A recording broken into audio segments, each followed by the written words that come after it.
So guys, welcome back to another video. Today EA have given us a flashback Diego Costa in Ultimate Team. It's an 89 overall and it looks like it could be a pretty good player in terms of goal scoring ability because he's got some pretty good shooting stats by the looks of things. In this video also, I should also mention, some pretty insane physical stats. He has 97 physical on his card, so this card in-game should be a bit of a pest. But anyway, we'll find that out in today's video. We're going to complete the SBC to get this card, and then we're going to try this item out to see if it's worth picking up. Considering you've only got to complete one SBC to get this card, it actually isn't overly expensive, which is nice. So hopefully in-game this item is an effective item. So let's go see what you have to do to get this card, shall we, as I click the wrong button completely. So for Flashback Diego Costa, you have to complete one SBC which has 2 Team of the Week players, one player from the La Liga, and the overall of the squad has to be 84 rated with 70 chem. So it's not a particularly hard SBC to complete, and I'm fortunate enough to have both of these informs as untradables in my club, so I'm happy to submit them. And like I said, this SBC doesn't cost too much, which is quite nice. So let's submit that, and let's get this Flashback Diego Costa in our club. And I don't know about you guys, but I have a lot of special untradable La Liga items, so getting this guy into a squad is going to be pretty easy. This video is of course sponsored by OneFootball. If you didn't know already, OneFootball is a free to download football news app which can help you keep up to date with the latest in the sport. It's got a news feed which is updated very regularly with news surrounding your favourite football teams. There's a video section which can actually showcase goals that have been scored from around the world, also just highlights a lot of cool football moments, which is pretty cool. And there's a transfer rumours section as well, which is always interesting just to keep an eye on, just to see what players have been linked with the clubs you like to follow. If you'd like to try out the app for yourself, don't forget to give it a go by clicking a link in the description. Like I said, it is free, so you may as well give it a go. Okay, so this is the team we're going to be using Diego Costa in. We're going to go the standard 4-4-2, and we're going to partner him up top with the very pacey Hernandez. Now, for a chem style for Diego Costa, looking at his stats briefly, I'm thinking we go with something like an engine chem style. Now, his pace isn't terrible, but it's obviously not outstanding, so we want to boost that a bit. And also his dribbling, although he does have some really elite stats at the bottom of that dribbling column, at the top they're not too great, so the engine chem style will help out with them a little bit. And agility is very big this year, so let's get the engine chem style on him and let's see what kind of effect that has on this card. Hopefully a good one, because I am a bit worried about this guy's agility, if I'm being honest. Anyway, before we look into the stats more in detail, the guy's got a 4-star weak foot, which is very good to see for a striker. High medium work rates are pretty perfect, and 3-star skill moves isn't ideal, but it's not a huge issue in FIFA 20, to be honest.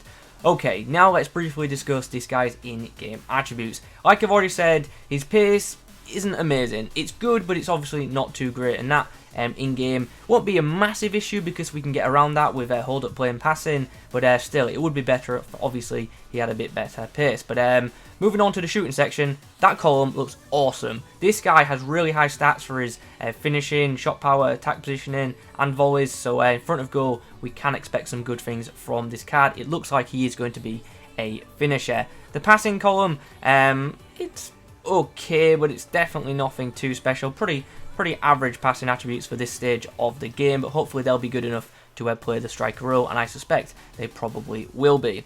Now, that dribbling department, the one we need to discuss. He has incredible composure, really good in-game dribbling rating, very solid ball control, and really high reactions. So that's all good, but his balance rating of 59 really is quite poor, and the agility rating of 65 obviously isn't ideal either. So those are two stats that I'm pretty worried about affecting this guy in game, but obviously we'll find out more about that once we've actually tried him out. Physically, the guy looks an absolute monster. He's got 99 ratings for both strength and aggression, and I expect this guy to fight for the ball a lot, and when he's got the ball, to be able to protect it to a decent standard too. So yeah, pretty interesting card.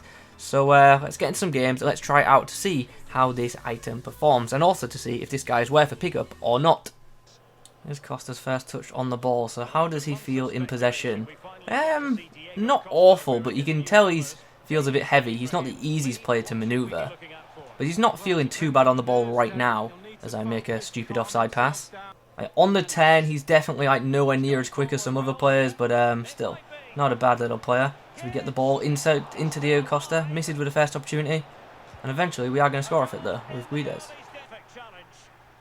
Chance to break now. Hernandez puts the ball through. Now here's a bit of space for Diego Costa to run into. He's going to put the ball inside. Poor defence from my opponent, and we make it 2-1. Costa set to link up here with Hernandez. Shows good strength there to win the ball, but the left-footed strike unfortunately was closed down by the goalkeeper. Gomez gets him behind. Here's a chance. Hernandez puts the ball across the box. Costa tries to get to it, but Izzo just ahead of him. At the break, we have ourselves a 2-1 lead, which seems to be the fair score, to be honest. But hopefully in the second 45, we can go ahead and extend that lead. An opportunity, bit of space now for Costa to come into. Going to try and ball roll past Izzo, but as you can see, Izzo's just knocked him off balance, and once he lost his footing, he's lost possession. We've got a chance now. We've got the numbers. Number advantage. My opponent's not coming across. We're going to get the ball to Costa, and Costa, with his weak foot, is going to volley that into the back of the net. And now with a 2-goal lead heading into the final 20 or so minutes, we should have the victory in the bag. Ball's whipped in. Costa's on the edge of the box. We go for the volley. Would have been a nice way to end the game, but just wasn't to be. Well, there's the full-time whistle, and we have picked up a 3-1 win in this match. Costa on debut getting himself a goal and an assist, and he was also heavily involved in the other goal in the game as well, which is nice. So yeah, good performance from him in this game. Definitely noticed a bunch of positives about this card, but I also noticed a couple of notable negatives too. Right then, after a couple of games with this Diego Costa, what is the verdict on this card? Well, I have to say, much better than the non-inform, as you'd expect, to be honest. Obviously, it's a pretty big upgrade on the non-inform, but this card was good to use. It's a very good finisher, and in front of goal, if you create chances, this card is definitely going to put a lot of them away, which is obviously really pleasing. What do you want from a striker at the end of the day? You want to score goals. This card is definitely capable of that. His finishing ability is pretty much undeniable. Like I've said, really good finishing on this card. Very good shot power as well. And from distance, he's alright too. So the guy can definitely put the ball in the back of the net. And that is helped by the fact that his positioning is very good. He made some really good runs for me. His off-the-ball movement seems pretty solid. And just got into some good areas. And when this guy's in space, he can be absolutely lethal. Now, his pace in-game I thought was alright. Obviously, as expected, it wasn't anything too special. He doesn't quite have that breakaway pace that is sometimes required, but he's quick enough to get on the end of some through balls. But if you're coming up against like some top-tier elite defenders, they're probably going to beat this guy to the ball, unfortunately. But still, when you get this guy on the ball when he is running through, he does have the strength to hold off defenders that do catch up to him for a certain period of time. So that is definitely something to bear in mind.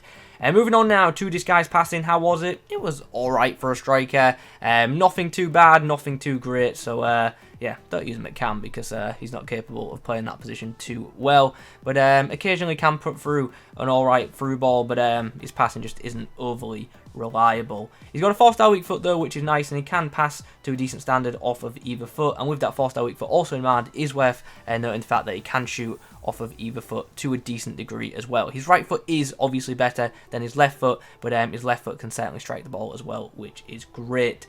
Now we come on to this guy's dribbling, which is definitely going to be the main discussion point around this card, because like I said at the start, he really does have some insane dribbling stats, but there are a couple of them that aren't that impressive, and that is a bit of an issue. His ball control in game felt great for me. I was very happy with that. His general first touch and control of the ball was great, but his agility isn't anything too special, and you definitely do notice that when trying to turn with this guy. He's not the most easiest player to maneuver with possession, and also his balance can let him down at times. When this guy is knocked when taking off a pass or a shot, due to his balance being quite low, that does affect the eventual shot or pass. So yeah, you've got to try and avoid being pushed and pulled by strong defenders when trying to take off a pass or shot with this card.